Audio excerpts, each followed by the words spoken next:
Updated March 31, 2018, 10 hours, 28 minutes and 6 seconds. Chinese authorities claim they have banned more than 7 million people deemed untrustworthy from boarding flights, and nearly 3 million others from riding on high-speed trains, according to a report by the country's National Development and Reform Commission.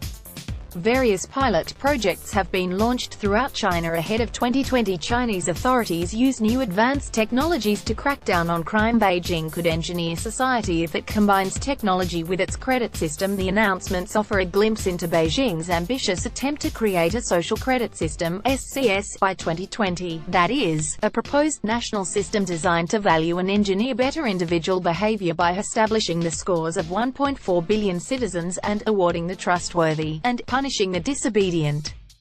Lu Hu, a 43-year-old journalist who lives in China's Chongqing municipality, told the ABC he was dumbstruck to find himself caught up in the system and banned by airlines when he tried to book a flight last year. Mr. Lu is on a dishonest personnel list, a pilot scheme of the SCS, because he lost a defamation lawsuit in 2015 and was asked by the court to pay a fine that is still outstanding. According to the court record, "No one ever notified me," Mr. Lu, who claims he paid the fine, said. "It's baffling how they just put me on the blacklist and kept me in the dark, like the other 7 million citizens deemed to be dishonest, and mired in the blacklist." Mr. Lu has also been banned from staying in a star-rated hotel, buying a house, taking a holiday, and even sending his 9-year-old daughter to a private school.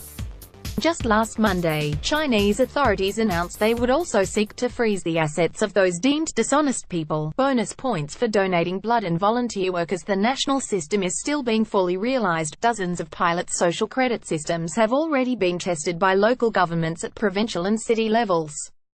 For example, Suzhou, a city in eastern China, uses a points system where every resident is rated on a scale between 0 and 200 points. Every resident starts from the baseline of 100 points.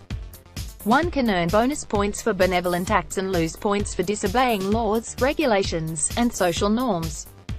According to a 2016 report by local police, the top-rated Suzhou citizen had 134 points for donating more than 1 liter of blood and doing more than 500 hours of volunteer work.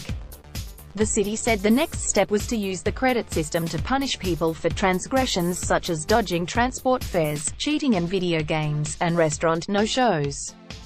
In Shenzhen, authorities recently launched the use of facial recognition and online shaming to crack down on small crimes such as jaywalking. In Xiamen, where the development of a local social credit system started as early as 2004, authorities reportedly automatically apply messages to the mobile phone lines of blacklisted citizens. "The person you're calling is dishonest. Whoever calls the lowly rated person will be told before the call is put through."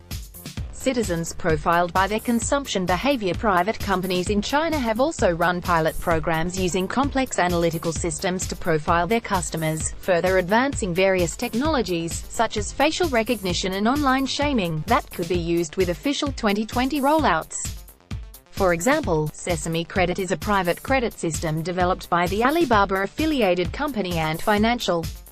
The system uses algorithms and data from Alipay, Alibaba's massively popular payment platform, to rate people by their consumption behavior and preference among other factors. Someone who plays video games for 10 hours a day, for example, would be considered an idle person. Li Yingyan, Sesame Credit's technology director, told Chinese media, "Someone who frequently buys diapers would be considered as probably a parent, who on balance is more likely to have a sense of responsibility."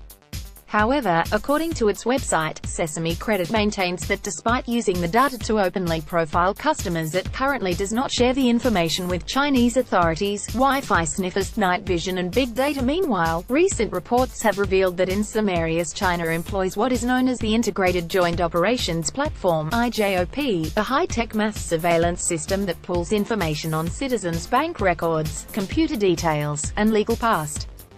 It reportedly runs in parallel to the social credit system and gathers its information from multiple sources or sensors. One source is CCTV cameras, some of which have facial recognition and infrared capabilities, giving them night vision and are positioned in locations police consider sensitive. Another source is Wi-Fi sniffers, which pull the unique identifying addresses of computers, smartphones and other network devices. The IJOP also reportedly gathers information including license plate numbers and citizen identification card numbers from security checkpoints. They basically just are monitoring and surveillance of people, and particularly categories of people who the authorities consider as focused personnel. Maya Wang, senior China researcher at Human Rights Watch, told the ABC, that could be people with mental disabilities or with mental health problems, or people who complained, petitioners, and Uyghurs, minorities, and so on. As a national project, the IJOP sends a list of people deemed suspicious to the police and they are then detained. The social credit system can result in a small punishment and warrants that discipline people in a number of different ways. Could China combine these projects to engineer society? If the Chinese government manages to amalgamate the regional pilot projects and the immense amounts of data by 2020, it will be able to exert absolute social and political control and preemptively shape how people behave. Samantha Hoffman, an independent consultant on Chinese state security, said, if you are aware